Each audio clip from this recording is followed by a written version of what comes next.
Hello and welcome. You're listening to The Power Reclamation Show, where we explore the mysteries, heartbreaks, and resiliency of the human experience. Together, we'll focus on rewilding ourselves through raising consciousness and dismantling domestication. This is a collective journey of challenging hierarchical systems of power over, as well as our own personal conditioning and limiting belief systems. This show is about embodying the power of love, presence, and our own inner authority. Hello again. It's the height of the holiday season, and I imagine by the time you hear this, we'll have crossed the threshold into the year of the snake, the year of 2025.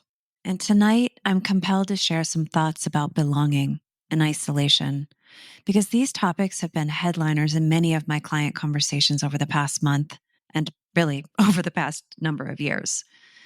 And because belonging, as well as feeling exiled, frequently exists floating in some peripheral sphere or even a focal point in my own heart and mind, it feels like a hot topic, especially during the season. Like many of you, I am an existential explorer, and I often find myself sipping tequila while gazing into my fireplace, pondering what it means to be a human, a peaceful human or tormented human, a spirit embodied. So I want to begin by reading a poem. It's one you've probably heard. It's a classic. I think it's a beacon of light for so many of us. And it feels like the perfect note to begin our discussion on belonging. I first heard this poem in 2003 on David White's CD entitled The Poetry of Self-Compassion. This poet, whose poem I'm about to read, her name is Mary Oliver. She wrestled with her own sense of belonging, with human suffering, and with the grace and mystery of life. And she infused her wisdom into these magic carpet rides of permission, forgiveness, and self-love. So let's begin with Mary's poem. It's called Wild Geese. You do not have to be good. You do not have to walk on your knees for 100 miles through the desert repenting. You only have to let the soft animal of your body love what it loves.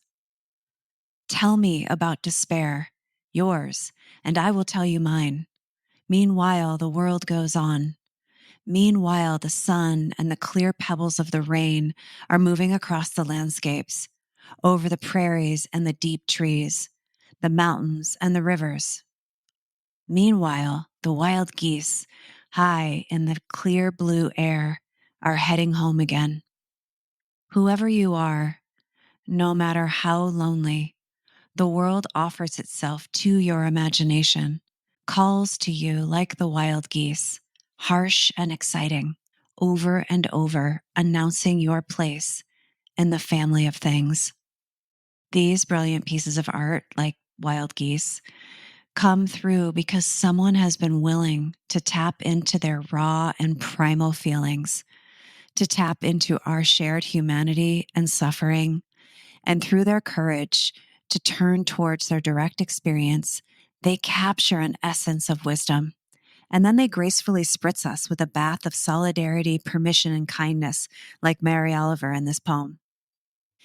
So I want to speak about belonging, which includes, of course, the counterpoints of exile and isolation.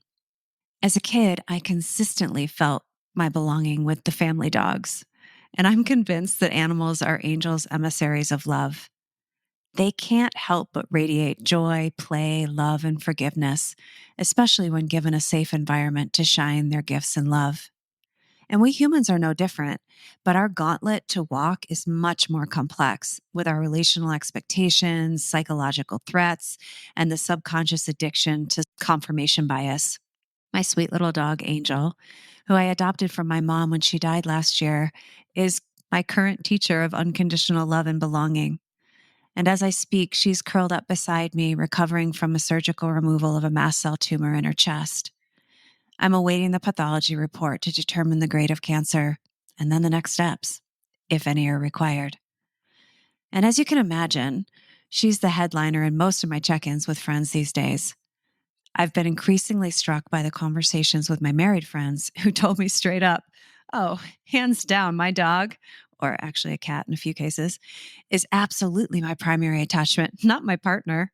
belonging, to share in a taboo and true sentiment that often we humans feel safest and the deepest sense of belonging with our furry friends.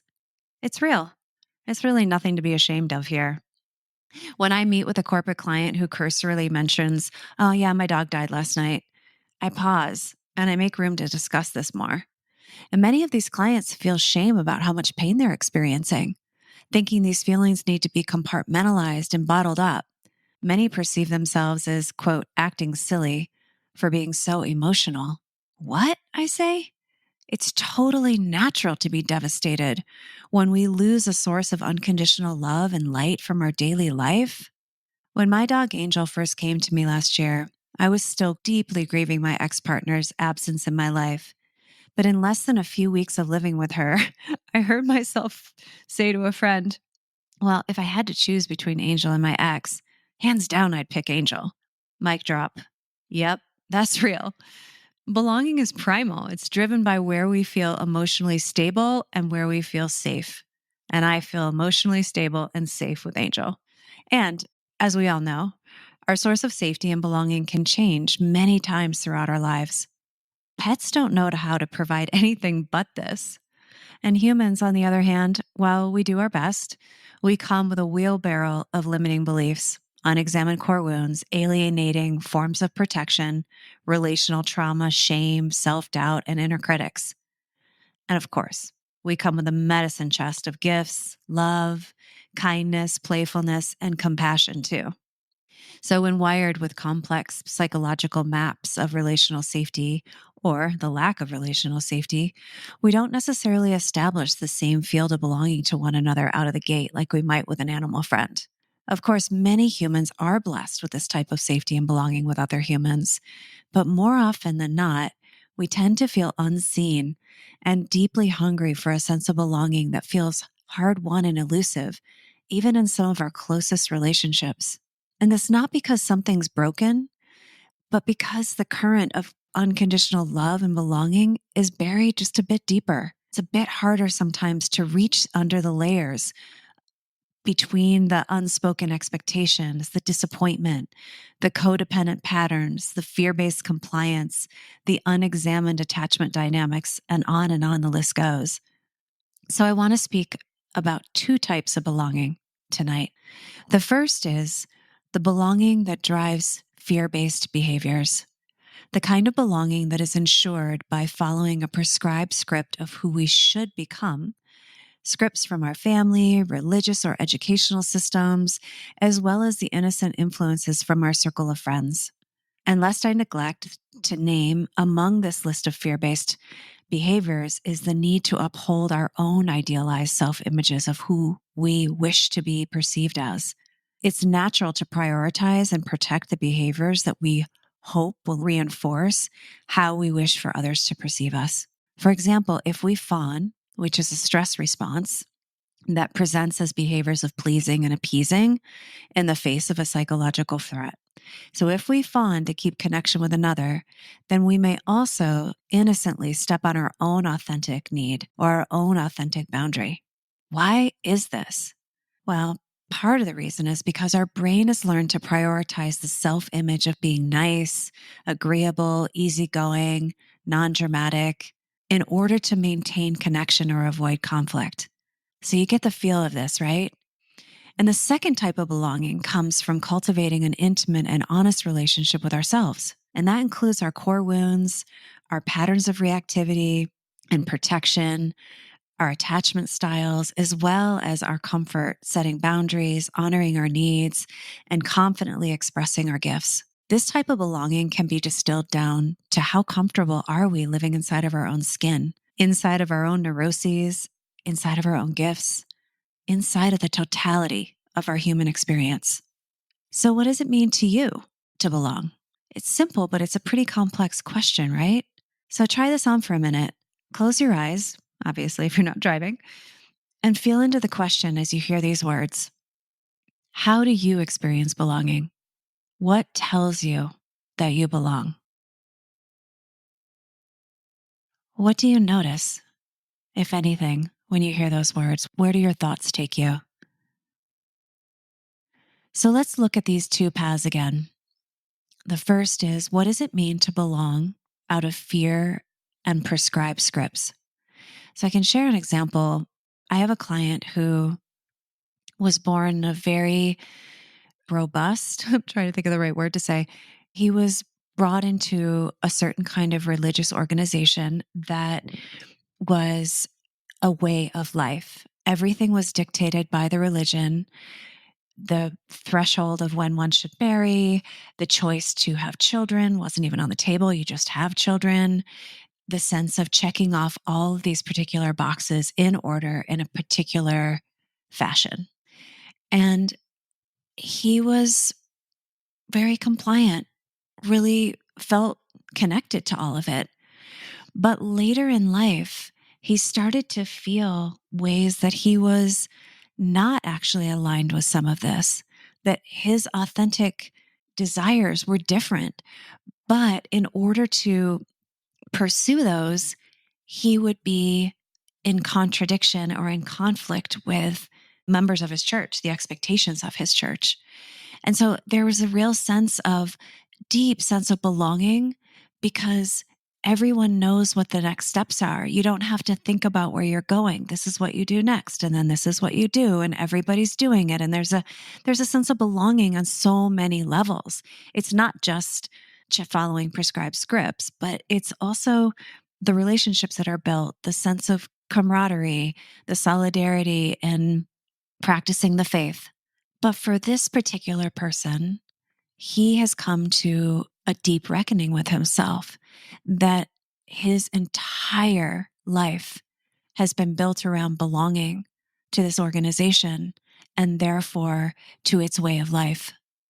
But now, as he starts to question some of his own more authentic desires that are in conflict with the religious expectations, he's realizing that he doesn't know what it means to belong anymore, because belonging was not just fear based, because that would really limit the entirety of the experience, but it was based on following prescribed scripts and following the protocol. So that's one path of belonging. Another path is, what does it mean to belong from the depth of our own soul?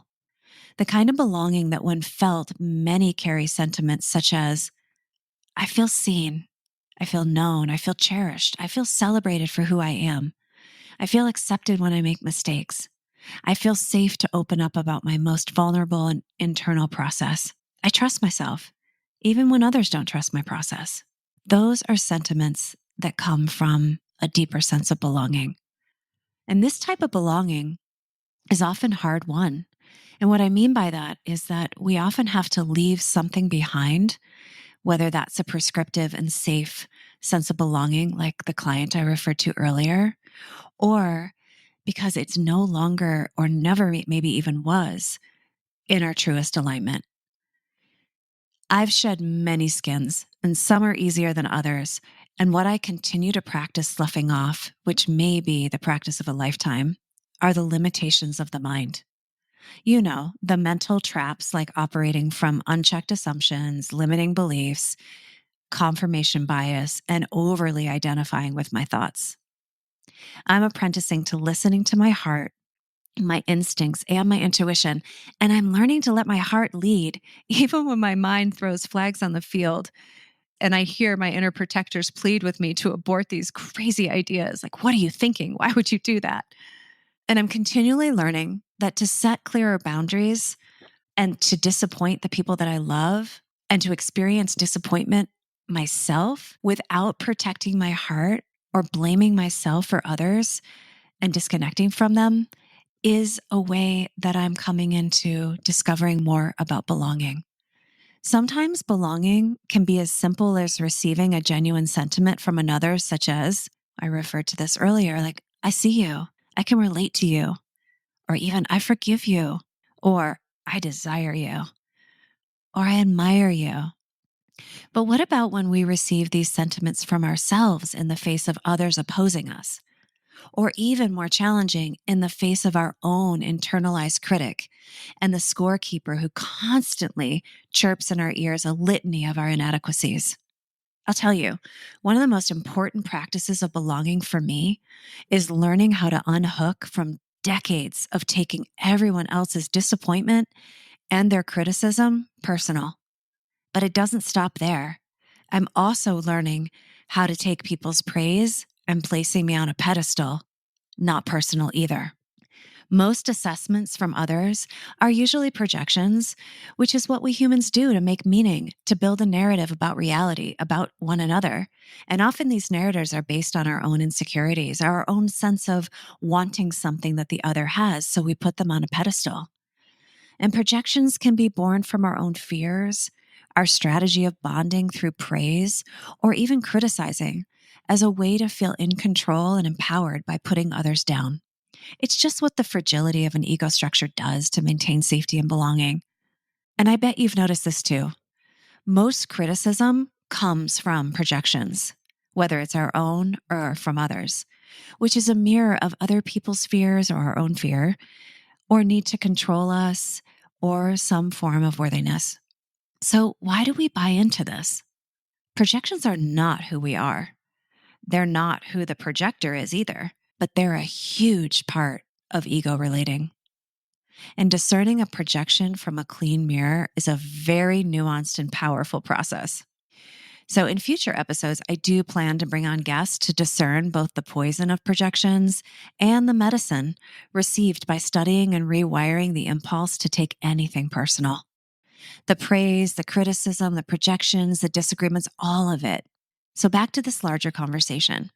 What does it mean to belong? Is it a destination with a group of people? Or is it a moment to moment experience with no specific affinity to a group or person? Is it both? Is it a static state that we achieve? Or, again, is it moment to moment experiences of belonging that are more dynamic and ever changing? Much of my own suffering has come from the wish and desire for belonging to be an intact experience with one group or one person that's unwavering, a place that I feel safe and protected all the time. I imagine that some people have this sense of belonging in their lives, but perhaps more of us do not. Because I think human attachment systems and relationship dynamics are complex and not always a consistent refuge for the younger parts of us that just want an endless supply of unconditional love and safety. For many of us, the path of belonging has required us to love others and ourselves by letting go. Perhaps for many of us, belonging is more of a seasonal experience or even more of a moment to moment one. I noticed in my recent dark night of the soul, I would encounter deep emotional pain. And then moments later, while walking in the forest, my eyes would gaze upon a wildflower, and all of a sudden, the world made sense. The beauty of the flower penetrated my sense of separation. And there I was, in the middle of a wildflower meadow, the warm sun at my back, tearing up with joy and belonging. I've had that experience stargazing.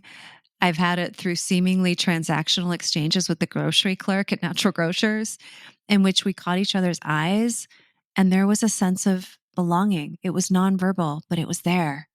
I often feel the simplest sense of belonging with my friends who I laugh the most with. Our inside jokes, our playful banter. In fact, last week I went to a concert and I ran into a dear friend who within moments was playfully spanking me in public. And we were laughing so hard that it set off this hilarious conversation with the man that I was with and some of the people around us. That's belonging. Inside jokes and those moments of deep belly laughter. Again, I wonder, what if belonging is literally a moment to moment experience like this? Would we feel less exiled if we paid more attention to how frequently we have these moments? These sparks of light and connection make the world stop while the moment penetrates us so fully.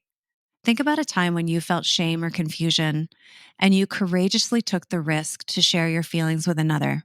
It's likely it was vulnerable because you might not have known what you would get in response. But in this particular case, the person welcomed your feelings and normalized your experience. Perhaps they even shared a similar time in their lives when they felt the same. Or they saw something empowering in you that you hadn't been able to see prior to sharing with them. Or they may have asked you a question that took you deeper into your own authentic needs or your own desires. I imagine you know what I'm talking about. And if you took some time, you could come up with a long list of these pearls of grace that happen every single day. These grace moments of belonging. Are these moments of belonging? Is belonging more simple than the notion that we will plug into a person or a group and live happily after? Is it the magic of these simple engagements that fill our belonging cup the most? I'm riffing here because I don't claim to have any answer on the art of belonging, but I do think out of the box about what it means for many of us that don't resonate with the plug and play script of belonging. So to speak of belonging, it makes sense to also speak of feeling alienated from ourselves and others. I wonder, do you have times that you feel alienated? And if so, how does that look in your life? And how do you navigate these emotional rides? One cultural normalized way that we can often feel exiled is through excessively seeking external validation about our belonging, about our worthiness. To do so, it helps to take inventory of the ways that we strive to fit in, to compare our worthiness to others and measure our lovability based on external recognition and reassurance. This is a normal way that we as humans orient to our sense of self, but it can also cause a lot of suffering, especially when we abandon ourselves if we're not paying attention. If we stop here at external referencing, then what might we be missing? What might get overlooked about feeling an internalized sense of belonging? A sense of belonging that anchors us when others critique us, blame us, exile us. These questions are powerful doorways to self-discovery. I don't claim to have the answers. I feel like I'm deeply a work in progress here. But from a neurobiology and psychological lens, we all share a hardwired desire and a need to belong. But this doesn't exclusively translate into what I once thought it meant. While I feel it's true that the gift to belong through bonding and solidarity is quite profound, it creates psychological safety, physical safety, and it also settles our nervous system to know that we aren't navigating this complex and wild human experience alone. It opens our hearts. It builds our confidence. It amplifies our ability to regulate our nervous system when under threat. And of course, we want this. And of course, we need this. And then there's another angle of belonging that I've been speaking to today, which is the power of belonging through seeking refuge within ourselves. This amplifies as we expand our capacity to hold the paradoxes, the curveballs, and the complexity of living a human life. This type of belonging is the process of becoming our own safe haven. Even when people leave, or they judge us, or they withhold their love and affection to protect themselves. Is belonging about, quote, belonging to another person? To a spouse, a parent, a sibling, or another primary bond? Or is it about a group of people we align with, a family, our colleagues, a sports team, a team at work? Or is it about belonging to ourselves? I think it's all of these and probably more. But today I want to talk about what it means to belong to our most raw and primal self. So let's start with, what is our primal self? Well, I think it's the multidimensionality of all these aspects of ourselves. It's our soul, our psychology, our biology. It includes our ancestral karma and our gifts, our nervous system wiring, our attachment system, and just overall our gifts and our shadows.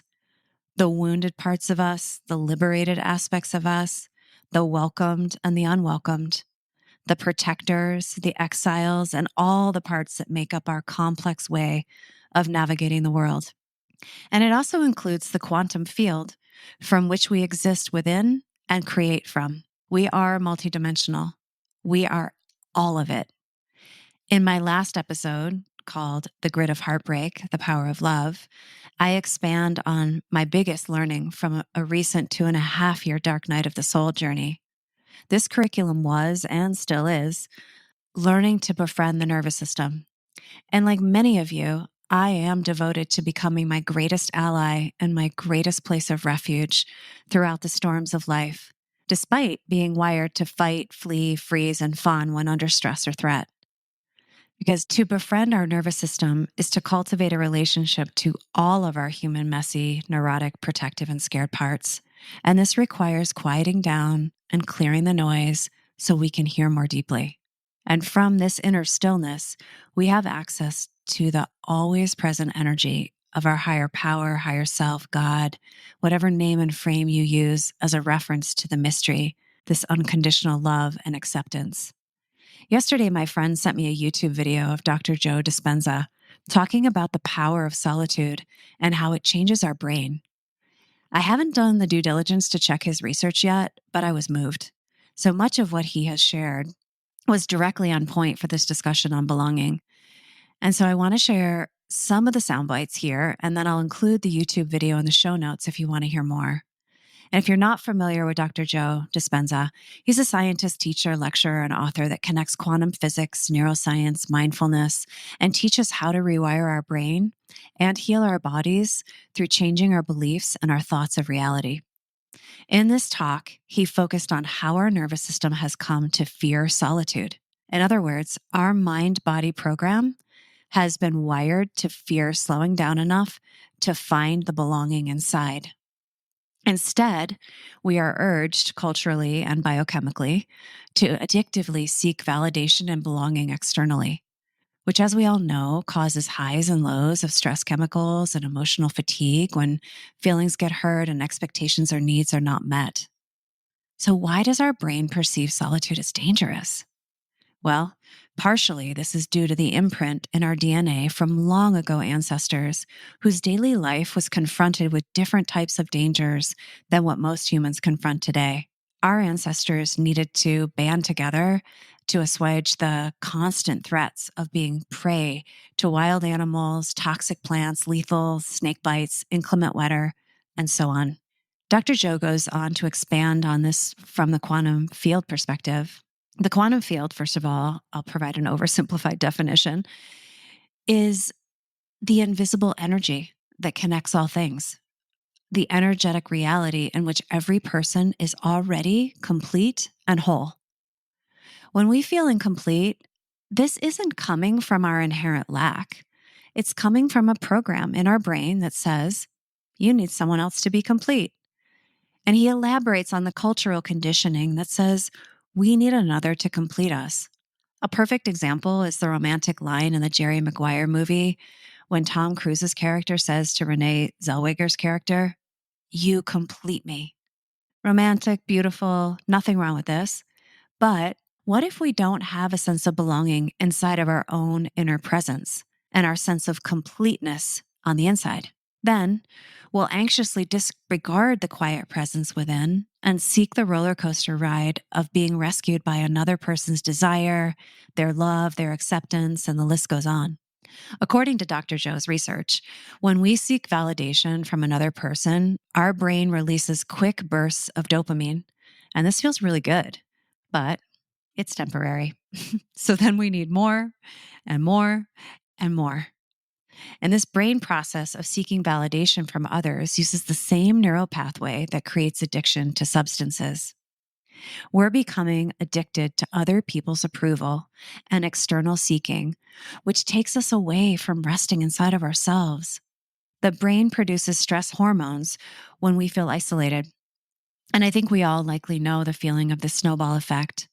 COVID certainly gave us a crash course if we hadn't already encountered this phenomenon before then. It's not about becoming a hermit or rejecting human connection at all. It's about breaking free from our neurological addiction to external validation. It's about recognizing the profound relationship that we have with our own consciousness as a place for deep belonging.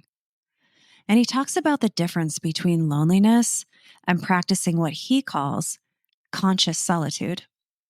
In conscious solitude, we become fully present to ourselves, and this changes the brain from chaotic spinning thoughts and emotions and returns us into a more coherent and settled state. And when we're in connection with our resiliency and this settled state, we shift the quantum field.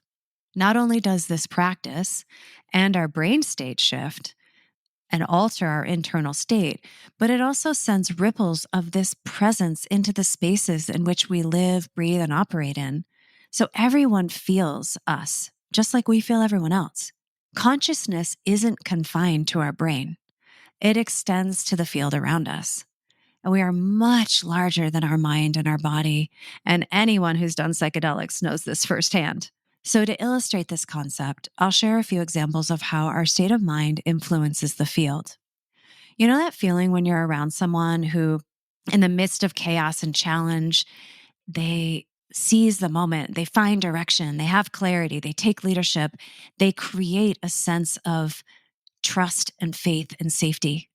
It's intoxicating and it influences everyone in the field. It's so influential from a biological and chemical perspective that it actually can change other people's states and have them entrain and join to this perspective or this view.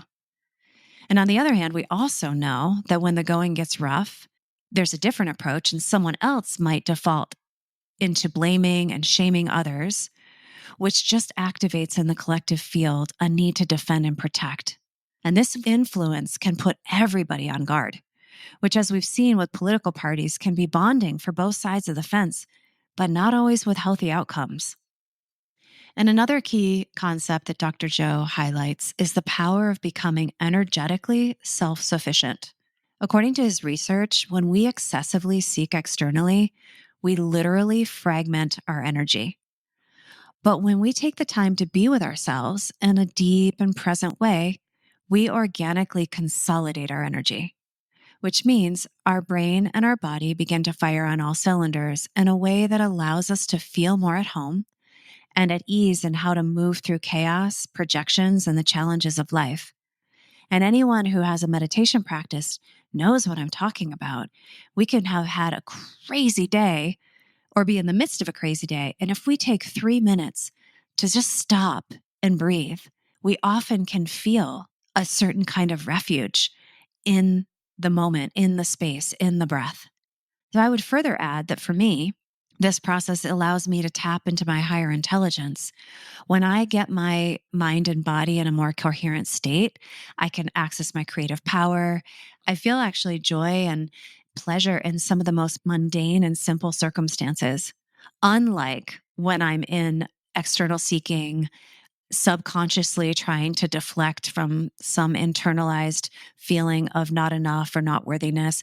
I start seeking externally, like maybe I should go on a trip. Maybe I should do this. I can see so clearly the idea of getting away from what's happening inside. So, what does it mean to become energetically self sufficient? Dr. Joe suggests that we find this internalized coherence through the practice of conscious solitude, which he expands upon, sharing how this can be very hard for those of us addicted to always being around people and not as comfortable being alone or feeling our own presence in the quiet space of our own mind and body. In short, his science and the particular message that he brought point to the power of taking the time to be with ourselves, to know belonging from the inside out, not as a bypass to human connection, but actually as an enhancement to authentic relating with all of life. He says that every thought you have creates a ripple in the quantum field. So when you're constantly seeking validation, your thoughts and energy are scattered, which creates chaos in your field. And we all know what this feels like. Those moments when we are feverishly trying to distract from or even fix something that we don't want to be feeling. You know, those moments when desperation takes over and it can feel like we're spiraling on a teacup ride at Disneyland and there's just no way off. In contrast, Dr. Joe suggests that in conscious solitude practices, our thoughts are more focused, intentional, and this results in creating coherent waves in the quantum field. So as a result, we're more likely from this state of coherence to make decisions from clarity rather than emotional dependency on others. And he defines emotional dependency as chemical dependencies in our brain that drive us towards emotional attachments to relationships with others. From his perspective, every time we experience validation or connection, our body produces a cocktail of chemicals of safety, which in turn our cells become dependent on receiving. Our cells and brains seek these blasts of emotional chemical cocktails. And when in an emotionally dependent state, the body craves the next hit of relationship-based chemicals, such as cortisol from drama, dopamine from validation, and oxytocin from connection and bonding. It can absolutely become an emotional roller coaster that never stops. And there's nothing wrong with seeking emotional support, but sometimes what's doing the seeking is not our integrated self. It's the well-worn grooves of frantic biochemistry, which is innocently trying to keep us in check. But it may not be addressing the deeper need itself. For example, if we feel lonely and we pick up the phone and start doom scrolling, will we actually meet the loneliness, or do we end up reinforcing it? What about if we're lonely and we stop to take a long, slow, deep breath and to feel some space in the moment? Or we take a walk under the stars, snuggle with our dog or cat or someone we love, or we journal to understand our feelings and our needs a little bit more deeply. In this second scenario, does the co-regulation from embodied connection touch us more than the triggers of comparison and aloneness that may arise from scrolling on Instagram? I can guarantee for myself 100% it does. When we break free from emotional dependency, our body becomes more coherent and powerful, and we no longer leak energy into emotional and codependent addictions. And again, this does not mean the absence of connection. It's just a different way in which we go about connecting with other. The conscious solitude practices that Dr. Joe speaks about, from my perspective, are really practical. They're very simple ways to develop our sense of belonging within, regardless of external belonging or validation. He offers practices on how to manage the withdrawal symptoms from emotionally dependent biology states, and further elaborates on how to shift from external seeking biochemistry to becoming energetically self-sufficient. Perhaps one of the gateways along this path of belonging to ourselves is to learn what it means to become energetically self-sufficient, rather than spilling our energy and fragmenting our mind and our body through chasing belonging externally. Again, not as a replacement to human belonging, but as a cleaner ground from which we reach from when we're seeking externally, a cleaner ground from within us, a sense of belonging that already exists inside. And based on his message, we have the power to transform our habituated behaviors of externally striving and grasping into a more coherent consolidation of our personal energy field. And as a result, we master the ability to regulate and consolidate the daily friction that's created through living in a complex, volatile, and chaotic world. And since the quantum field responds differently to a coherent state of consciousness than it does to a fragmented state of fear and anxiety, then what reality do we want to be reinforcing in our lives and in the larger world? We have the power to choose once we're aware and willing to take ownership through disciplining our mind and our body with the elixir of our own presence and consciousness. Remember when I said earlier that sometimes, quote, moments of belonging can be as simple as receiving genuine sentiments from another, such as, I see you, or I can totally relate to you, or I forgive you, or I desire you. What does life look like when we are the ones speaking these loving sentiments to ourselves? What happens in those moments when we interrupt internal anxiety and stress and we stop in the middle of our process and we say, oh my God, I see you, you're panicking. And in this moment, you don't think you have another option. So let's slow down. Let's find out if there's another way to approach this that's kinder to us and everyone around us. It's that kind of self-talk that I think creates this energetic self-sustainability and creates an internal refuge of belonging. What if we become the inner voice of unconditional love? And that this kindness is extended towards our defensiveness, our protectiveness, the scared parts, the wounded parts, as a daily practice. To me, that's exquisite belonging from the inside out. So now that you've heard me riff on this topic, I wonder, what does it mean to you? What does it mean to belong? to feel your place in the world with others, and to imagine further cultivating a deeper refuge inside of yourself. How do you find this sweet spot of belonging inside and in the world? Because both matter. And how do you traverse the moments when belonging is replaced with feeling exiled? There's a lot to ponder here. And in 2025, I plan to roll out a multitude of new ways to engage with me and other leaders and radical change makers in the world. I'm designing a course in which we'll explore this deeper sense of belonging through befriending our nervous system. And this includes understanding the nature of mind, the limitations of mind's stronghold on our perceptions of self, and even our prescribed scripts that we are still adhering to. We'll be engaging with the totality of our human experience, which includes our conditioning, our biology, our mind, our body, our chemical cocktail addictions, our ancestral imprints, and all the other messy and rich aspects of our inner and outer worlds. We'll be looking at how to become energetically self-sufficient, and we'll explore why would we want to do this, as well as embodied practices to help us reveal our own inner wisdom. And I'll be curating a community platform for us to witness one another in this evolutionary leap together. So stay tuned. And until then, may you feel held by love and belonging. May you feel inspired to transform your feelings of exile and loneliness into a path of becoming your own inner refuge.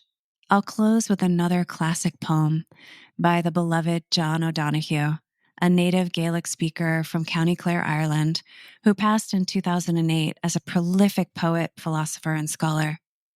The title of the poem, Belonging. May you listen to your longing to be free. May the frames of your belonging be generous enough for your dreams. May you arise each day with a voice of blessing whispering in your heart. May you find a harmony between your soul and your life. May the sanctuary of your soul never be haunted. May you know the eternal longing that lives at the heart of time. May there be kindness in your gaze when you look within. May you never place walls between light and yourself. May you allow the wild beauty of the invisible world to gather you, mind you, and embrace you in belonging. Thank you, John O'Donoghue. If you want to stay current with my future offerings, please sign up for my newsletter. The link is in the show notes, and that's how you'll stay current on all the future offerings. Or if you feel a little spicy, you can take my quiz. It's called What Type of Powerhouse Are You? And this will also add you to the wait list. I hope you enjoyed the show today. If you want more, you can subscribe to this channel. This will automatically queue up the next episode for your listening. If you have a burning question or topic you want to learn more about, please send an email to Ask Anne-Marie. The direct link is located in the show notes. And please leave a review. This keeps me inspired and focused to bring you more. If you want to learn more about my work as a power reclamation guide, leadership coach, and organizational culture consultant, you can visit my websites in the notes. Thank you again for joining today.